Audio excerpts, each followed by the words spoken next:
வணக்கம். எம்எஸ்சி மற்றும் CTR report வழிகாட்டி சேவைகள். நீங்கள் ஒரு இந்தியா, இலங்கை அல்லது பிற நாட்டைச் சேர்ந்த பொறியியலாளராக ஆஸ்திரேலியாவுக்கு குடிபெயர்ந்து வேலை பெற விரும்புகின்றீர்களா?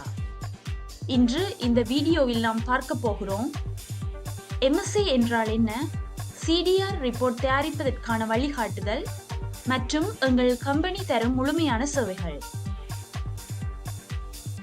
எம்எஸ்சி என்றால் என்ன? எம்எஸ்சி என்பது மைக்ரேஷன் ஸ்கில்ஸ் அசஸ்மெண்ட். இது ஆஸ்திரேலியாவுக்கு முன்னணி பொறியியலாளர்களை தேர்வு செய்ய என்ஜினியர்ஸ் ஆஸ்திரேலியா நடத்தும் ஒரு நிபுணத்துவ மதிப்பீடு. நீங்கள் பிஆர், ஸ்கில்ட் விசா அல்லது மற்ற தொழில் சார்ந்த விசாக்களுக்கு விண்ணப்பிக்கும் போது இந்த மதிப்பீடு அவசியம். சிடிஆர்